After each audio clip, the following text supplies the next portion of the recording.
Your first goal as a company during such times is to survive. And it's actually not that easy.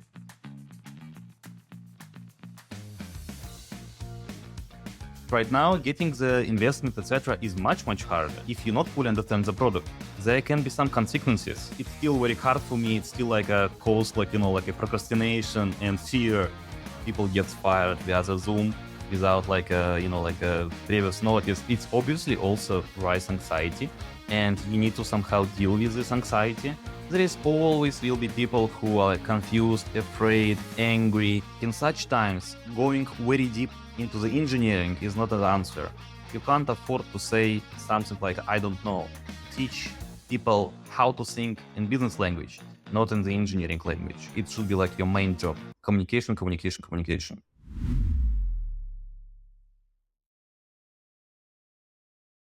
Hi everyone, this is Kovid back with all new episode of groCTO podcast, formerly known as Beyond the Code.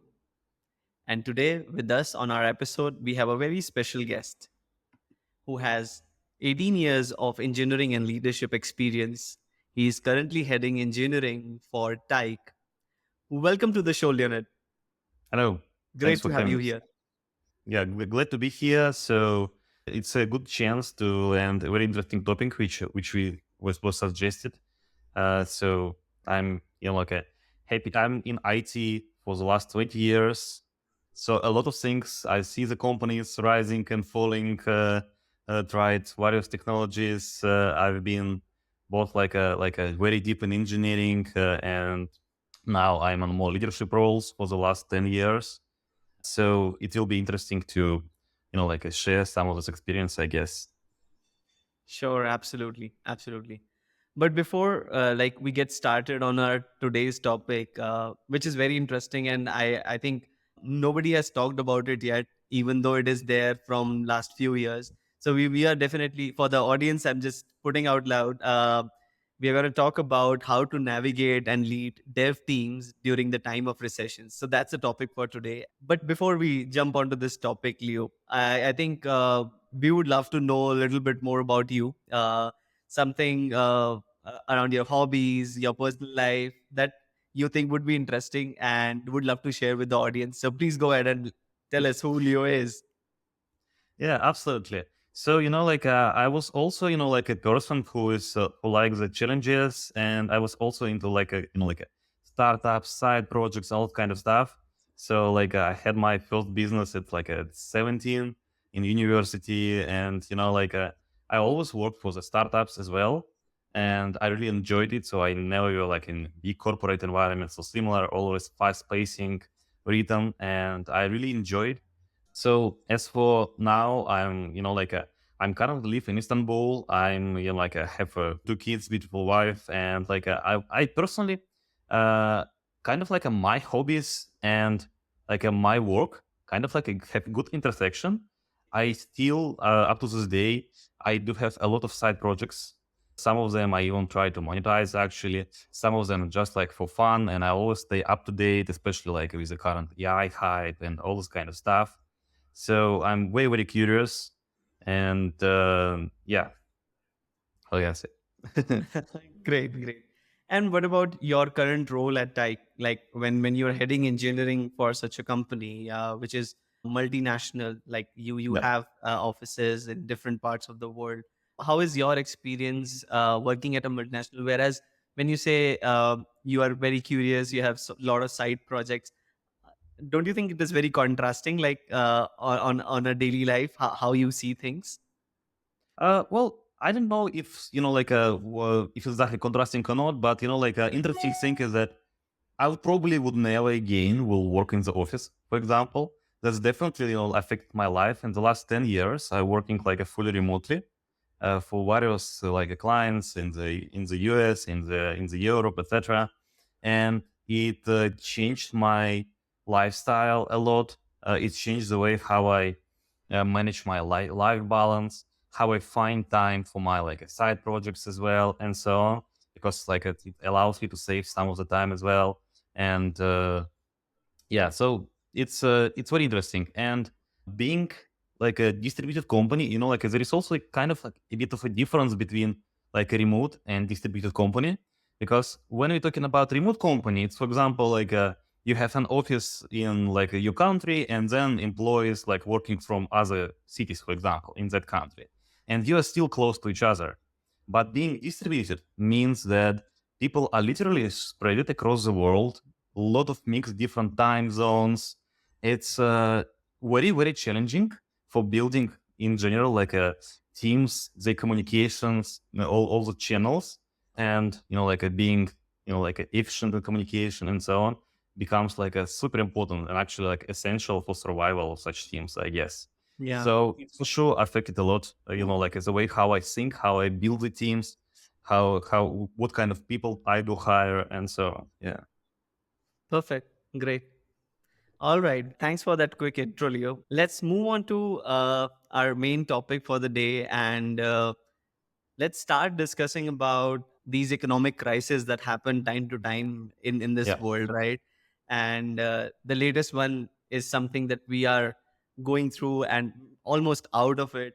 We are really not sure about it, but we have seen the yeah. I would doubt it. Yeah, but we have definitely seen the consequences of it from various angles in our society, in our Yeah. companies, everywhere. So I think I just want to first understand from your perspective, how do you see these economic downturns and how do they play into uh, companies and businesses when they come?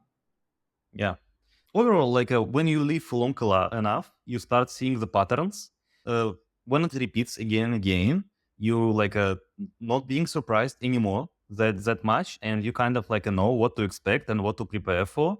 And I think that's like one of the most important things to understand here. So it's always like economics, etc. It's always in cycles. So we had some amount, for example, of time with a cheap money, short like a percent rates, a lot of loans.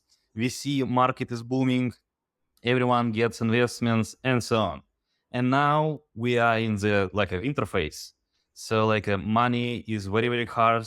Loans are under like a big percentage, and the way how companies get treated from the outside and from the inside change dramatically, because like your values in the company change a lot.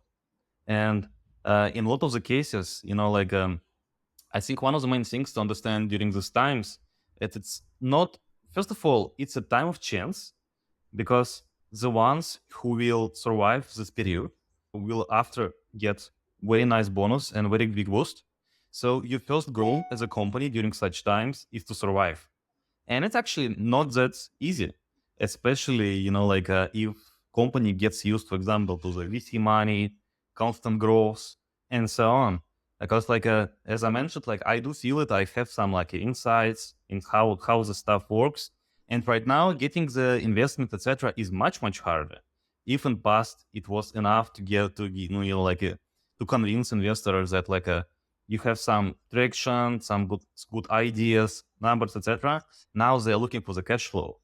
How Yeah. much money do you have in the bank? How much money you spend, etc. Are you profitable or not?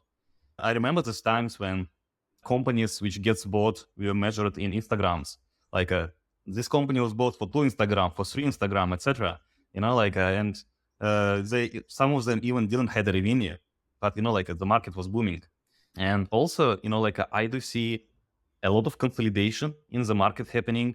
Yeah. So yeah, if it's even like when applied to like our market, like well, like API management and so on, I do see some vendors literally like a bankrupt. In related industries as well, some of them gets bought by bigger vendors, etc. So it's a like a very challenging times. And as I mentioned, like a survival, not even growth, but survival is probably one of the main ideas which you need to understand when going through the session, I think. And it's actually involves a lot of steps and changing the mindset on how you view the company and its values. Yeah. Cool. Totally. I think it's very important to understand, as you said, that these are the patterns and they are bound to happen. And with that, I just want to like move on to something which I feel that everyone should, whether you are into an engineering department of a company or Yeah. you are into any other department of the company, you should be financially, economically um, aware that these things can happen anytime, and one needs to be prepared for such kind of turmoil. And that's applicable not just to individuals, but also Yeah, to the businesses as well.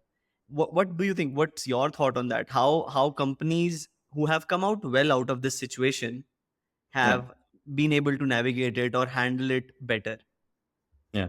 Well, first of all, like for example, as my role as like engineering leader, like I understand that like if you actually spend more time with engineering, like a 90% of your time is engineering and not with like a leadership team and other business, you're doing the job wrong, especially in such times.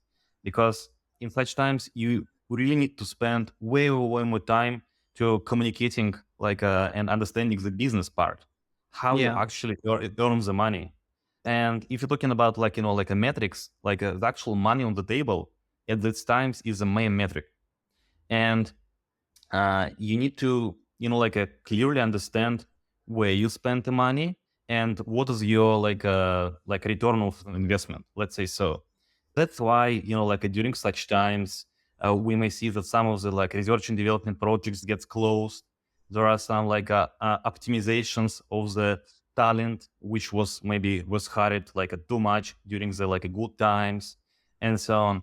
The important part here is that if it's not done right, it can actually also harm the company, because if you see that your cash flow is not where you want it to be, and if the leadership team, for example, who is not maybe that's like a technical or similar, and you do not have a good connection, the decisions is still made from the above. And if they are not fully understand the product, and if you not fully understand the product, there can be some consequences. All of it needs to be synchronized with the business. Right. And so if you have some, for example, multiple products which you offer to the customers, you need to clearly understand how much each of those products actually brings you money, and how much time, for example, you spend on the customer support, on the development time, and so on and so forth. And you need to manage all this even spreadsheets and so on. And same with money, and understanding things like budgeting for the tooling, for the HR, and so on and so forth. I know that for a lot of people, especially from engineering, it's very hard to talk about money and very hard to deal with this kind of routine Yeah, tasks as absolutely. well. And Yeah. I've been there myself. I mean and it's still very hard for me. It's still a cause a procrastination and fear, and I just want to do things. But Right. the trick here is it's if you will not be able to optimize this money, etc., you will not have a company to work with for, and Correct. you will not be able to do things anymore. And I think So I think the biggest challenge for someone who is coming from a technical background is having that context right. The first step is that, like, first you understand what exactly the business is saying. And then as a leader, like, as you said, you have experienced it yourself. I'm sure you would have been in that place where you would have gotten that understanding that where you are right now. But then you have the whole team to lead along, right? yeah, And like take along and lead them so that they are also aligned with the business goals. So I think that's more difficult than uh, for yourself to first understand what's going on. So I might be having that exposure as an engineering leader on day-to-day basis with the business, with the product and everything, and it would be still little easier for me to understand what's going on there. And based on that, I can gain that context, and I can definitely align my thoughts to that.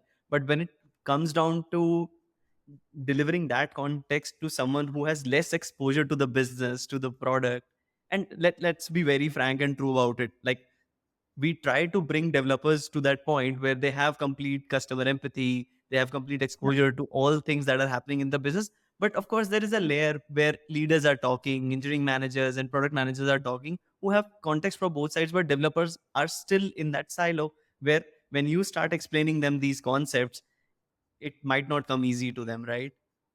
yeah. It's very tricky, and especially when a company starts to get mature, you kind of have to build the layers, like a managers, like a managers of managers, some like a board, etc. And not everything, first of all, can be exposed. sometimes you can expose it only at the final minute or similar. There were a bunch of like a post on the Hacker News, etc., with some examples on how people gets fired via the Zoom without like a like a previous notice, etc., etc. And I've been through the similar situations. There is always story behind it. It's not easy, and there is not no easy answer behind it on how to like deliver such news. So Right. it's very challenging. Working on these roles, I've been through multiple like leadership trainings, and one of them, which I found very interesting, is basically they interview quite a lot, like for multiple sessions, and they kind of build like your like a psychological profile with your values, etc. And that's quite interesting document in the end, where you can better understand yourself and which are the ones which you can also share with your peers, so they will understand like what kind of person you are, what's your values, etc. And my profile was quite unique, in a sense that's like I had like a two major like motivators, how they call it. And my major was like a peace and harmony, and the second was enjoy life and be happy. Like a, and it's really contrast with what I actually need to do sometimes when like like when such thing happens. And it was like a very hard for me like to do like a mental shift for myself on how to Yeah. approach the situations, how to not to blame myself, how to be more peaceful, how to be reasonable, and how to explain it to like people whom you manage, why with these changes are required, and so on and so forth. But it's never easy. It's never easy, but once you get some clear picture and some clear message, and especially if this clear message coming from the company, not just like from you, like this is a direction where we're going, that's what we need to do, etc. It's become actually much easier because and especially for example, in Tyke, we try to share all our financial numbers, churn, new customers, etc., in the company dashboard, and we share it with everyone publicly in our Slack every month. So every month, everyone can see our numbers, where we're going, are we good, are we bad, etc. And every few months, we have like a call with the leadership team where we also try to be open about the challenges. Obviously, sometimes when example, we had like a one round of layoffs like about like a 1.5 year ago, and sometimes you can't mention all the things. You can start preparing for the challenges. You can start showing the data, etc. It takes some time for people also to prepare for it. It's obviously also rise anxiety, and you need to somehow deal with this anxiety. And that's where the personal relationships with your team is very, very important. You can't treat them just like as employees. Yeah. You have to be very close to them, and so they will trust you and your judgment and so on. But yeah, it's challenging. It's challenging. I totally understand and I feel you there. In these situations, I think the most important part is like first keep your calm in place and then keep everyone and treat everyone as humans, not just employees there. Yeah, I think that's the biggest factor that would drive how you are communicating things. Of course, it really matters what the company is communicating, and within that concise communication, you are putting across the next steps from here. Because for any human, it's very true. Like when you tell something and you keep it open ended and it's a bad news, people would run into chaos, right? They yeah, wouldn't know what's going on. They would have their own interpretations. They would decide their own next steps, right? But when it comes with the thought of empathy, with clear, concise communication, and you as a leader are connected and you have your calm in place, I think you would be able to navigate through this situation in a much, much better way as compared to someone who is not doing this.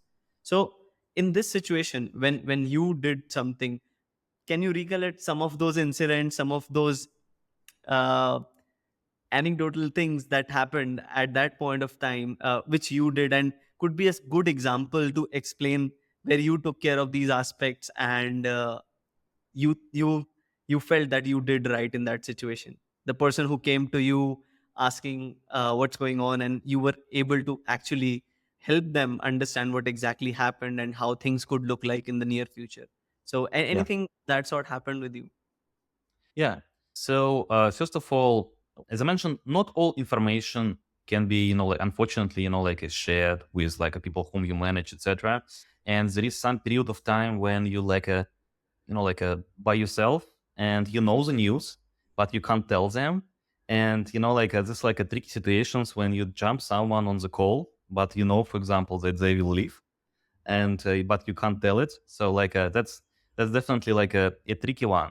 The last time when we had similar situation, it was very important to actually track some metrics as well, because if there is one case when you have to let go very good employee, and like everyone is asking why, what happened, I don't know why.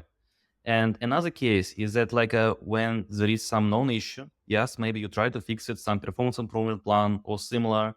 And also if it's covered by some metrics, like a sprint points or similar, that's another case. And especially if such metrics have visibility to your engineering leaders, to your managers, for example, and so on. And then in such situation, there is always will be people who are confused, afraid, angry, and so on and so forth. What's very important is that you can't please everyone. That's that's bad situation from all angles. How no matter how you take it, but it's very important that your a core team, your a management team, etc., will be prepared for it and will have the right questions, right answers to the questions in advance before all it happens. I've tried to prepare some a questionnaire, whatever questions they may end up with from the people whom they manage and so on, and it makes them much more calm, much more easier, because they know what to answer. And another case is that a person will leave and will not get any exit package or similar. Another thing is if you know that this person will be treated well, and company will give them some good exit package and so on. So having such details and mentioning them to managers again, etc., is also very important. So you need to clearly explain them the reasons, and this should be very valid reasons, and give them all the documentation, all the numbers, and Yeah, I think it becomes all the way more important to have these level of clear communication, better performance reviews, and understanding for yourself as well as for someone whom you're talking to. So, like starting from your clear and concise communication, which is transparent enough to gain that trust, yeah, and then coming down to doing proper performance reviews, even emphasizing more in those times, because people would ask for explanations yeah, and would be in a very chaotic mind shape. So for sure, these are some of the leadership techniques that one can yeah, learn from this discussion, that one should have when they are going through this particular situation. yeah. Apart from and this, and like, yeah, yeah, I just wanted mention one more thing, from actually from the good point, from the good side. The trick is that sometimes such a shake for the company is actually a very good thing. So sometimes you get used to a more relaxed rhythm, to more everything is good, everything is everyone doing well, etc. And people starting to be calm, relaxed. And when we actually did this action, a round of layoffs, and as I mentioned, we focused only on people who had the issue with performance, whom we identified, we actually found that our overall velocity and ability to deliver actually increased. yeah. So it's actually went really good for the company. And I think it should be like that in those situations, because when you talk about the leadership or the founders, in such situations they become more aggressive because they have to like adjust to what is going on and like adapt to what is going on, and Yeah, like aggressively fight in those situations. And same, if as a team, as a company, if you're not doing that, of course there are chances that you would fall apart. So I think it's definitely good what you are saying, that will bring everything in place from the point of view of a leader to deliver what is needed in those situations. So yeah, cool. And I think with that note, where we're talking about optimizing things and going through this stress situation, there is a lot that needs to be done in those times because you have lower number of resources now Yeah. and you have to deliver more, right? So how do you take up that challenge? Because however we may put it, when people feel the fear of losing their jobs, that kind of a situation always sometimes pushes them to do even more, but also people take a back seat, right? They know that anything wrong can happen. So how do you manage teams? How do you deliver operational efficiency in that situation? Yeah. If your company did it at least once, then people would expect that most things come in the future. And, the overall levels of anxiety always, will rise. No matter what you do, you can just smooth it somehow. But if you regularly doing it, like as I mentioned, some clear communication and being very open about your actions, they start to understand it. And also, it's not about providing these actions during when it happens. It's also giving them, for example, what actually gives people a feeling of productivity or feeling good, etc. It's a progress. It's like a seeing that you're progressing somewhere, and it can be seen in various things.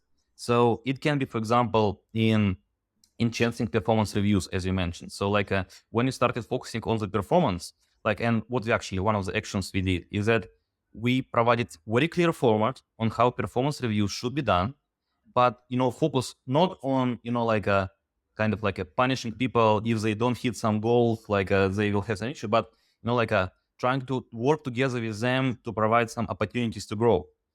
You want to go through some a Kubernetes certification course, no problem, we'll give you budget for this. So let's do some opportunities for learning and so on. So those people who left in the company, they should be encouraged and they should be motivated. They should maybe get some additional bonuses and so on. And sometimes if your company offers it, etc., sometimes maybe it also makes sense to motivate with additional, I don't know, stock options, for example, or some salary bumps or similar. So that's kind of also essential. And also a product metrics is also very important, because when team is working on some feature, some product, and they don't have a visibility on do this actually brings money to the company or not, some feedbacks look from the customers, they feel a bit disconnected from the business and they don't really understand what's happening. But when you start connecting them with all the business metrics, when you stream them all the a customer feedback, etc., they starting to feel that they are part of something bigger. They started to get a faster feedback loops. They started to see that we won this client because of you guys, because you build this. And this actually brings a lot of motivation. Product feedback loops is one of the most important things to motivate your teams and improve the Yeah. situation. Yeah. And I think in these times it becomes even more important, right? Less resources, you have to move fast, you have to innovate more to stay in Yeah. the market, up in the game. So I think in general the philosophy, the ideals say that one should be working on high impact features, but I think in these times it becomes even more impactful, right? That you have to focus on these areas, you have to work on these metrics. You can't let your customers churn in this situation. You have to do every possible thing that requires your customer to be there to pay you. And of course that cannot happen without prioritizing things in the right direction. So in these situations, how you ensure that things are moving in the right direction and even at even faster rate? Yeah.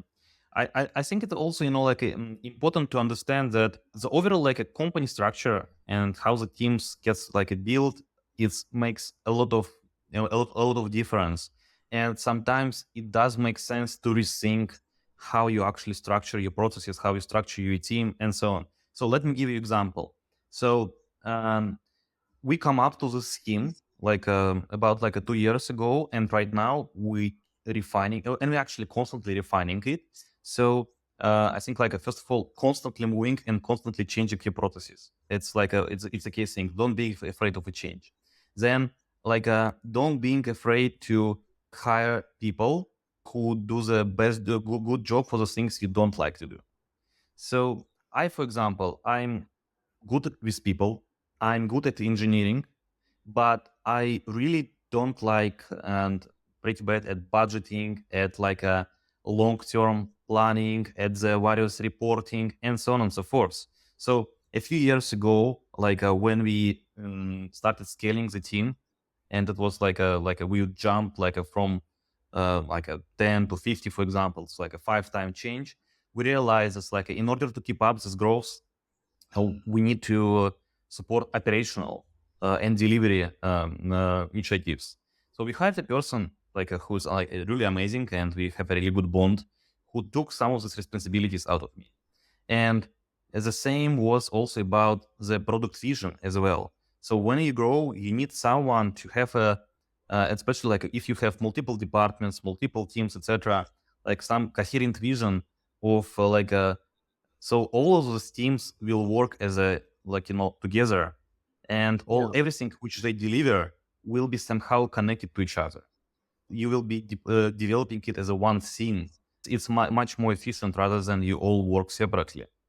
And from this point of view, they also such scheme also really allowed us to help mm, get enough time to build a good benchmarks, to build like a good metrics for your product, what we want to measure, how we want to measure, what exactly we want to build.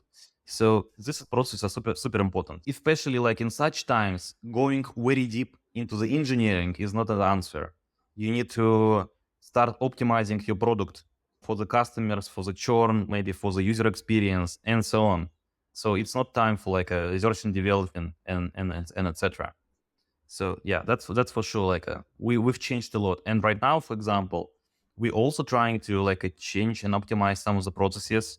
We trying to, I would say, involve our technical leads even more into the product area, even more like to non-engineering tasks.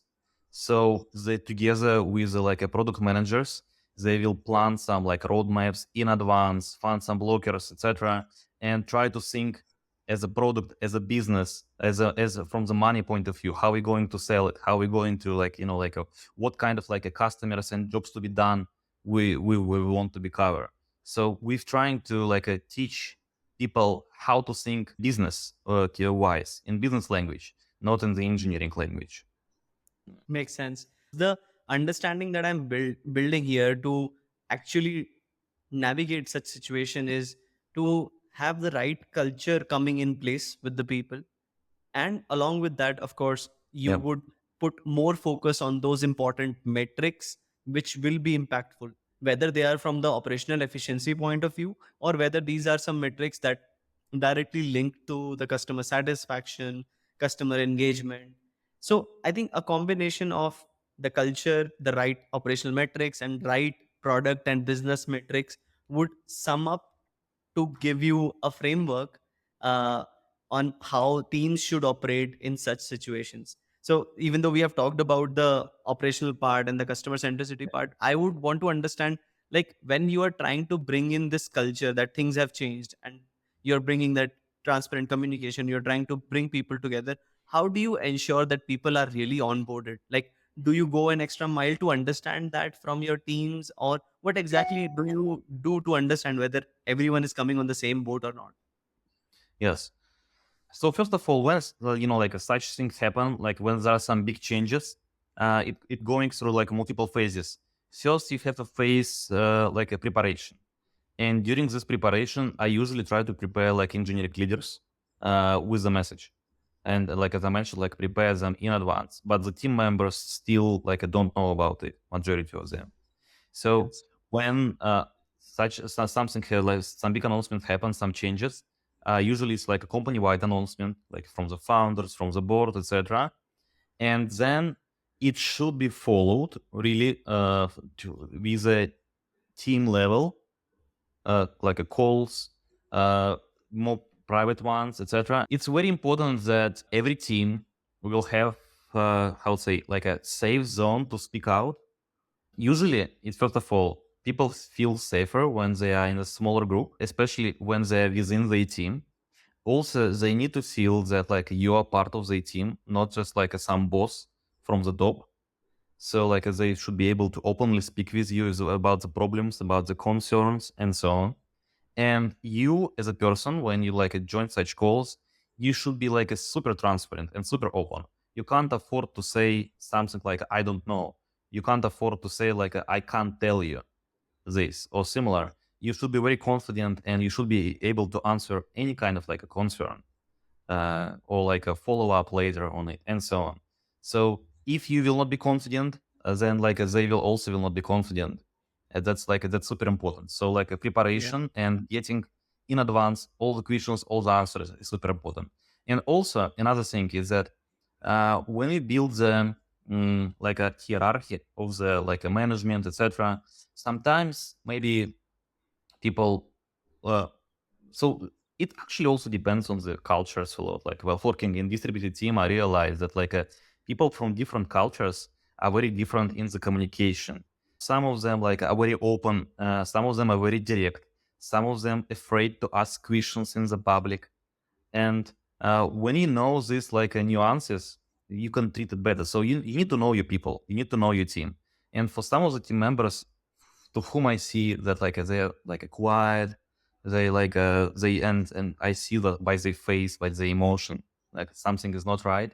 I will follow up directly one on one with them, or like if I know that's like they have a very good relationships with their manager, for example, I will ask manager to follow up with them, and if they have any concerns to like communicate with me directly and so on. But you need to be constantly on the line and constantly be available for any kind of communication, especially like for the first week. Like it should be like your main job: communication, communication, communication. Your main job when such things happening is to calm the people, to give them answers, and to be available to them. Yeah. So the worst thing you can do is that like send some announcement and then like a close Slack, whatever you use, and like like don't answer and like back in a few days and so on. So that's yeah the worst thing.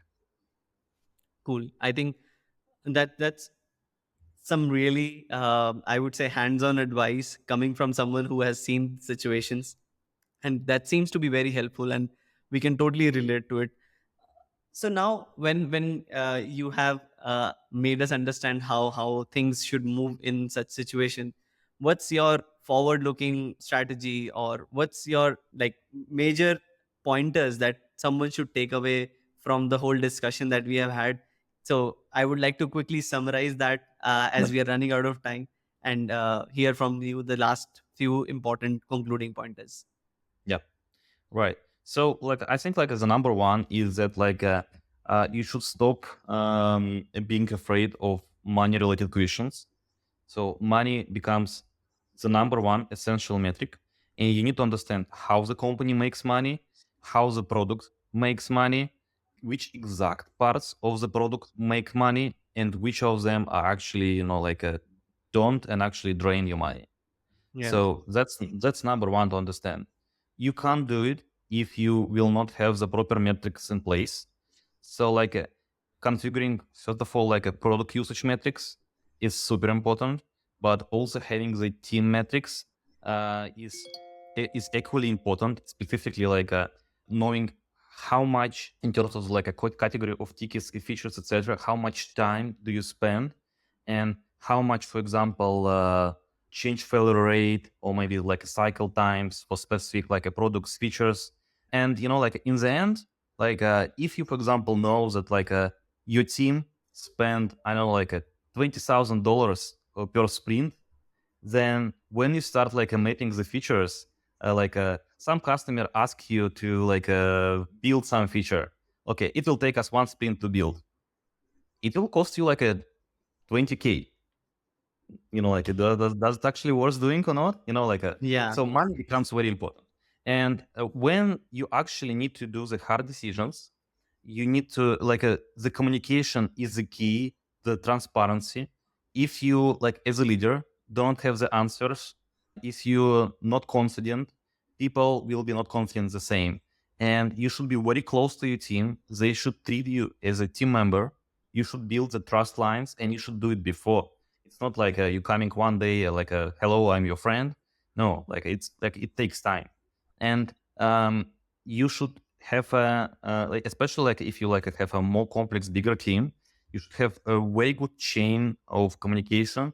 And also another thing is that you should have a very good performance review process and a performance improvement process. Everything should be audited. Everything should have been written down, etc. It will help you so much in the future if you will need to do some hard decisions.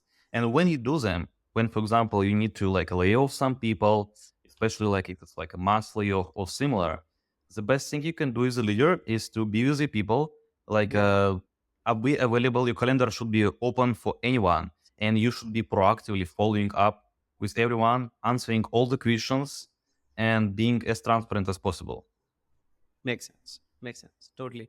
It is very, very important to communicate to the teams that they should be involved in during these phases in constant innovation and learning, so that they can find out areas where they can actually create the impact even in such time. So motivating them in the other direction, like telling them that things would be fine if we move with this motivation of continuous learning and improvement and taking steps towards more innovation, I think would definitely bring that change and make it easy for everyone to navigate such situations. I think Yeah, with absolutely. that, I think we come down to the closing notes. Any parting advice, Leo, for our audience, like who are aspiring engineering leaders, passionate engineering leaders out there? Anything you want to share? Don't be afraid to change. So the change is always, frightening, but it's essential for innovation and growth. So that's, yeah, the major, I think, advice. Perfect, man. Perfect. All right. Thanks a lot, Leo. It was great having you on the show. Really, really insightful thoughts. And I think the hands on experience always says for itself. So cheers, man. Thanks a lot for having me here.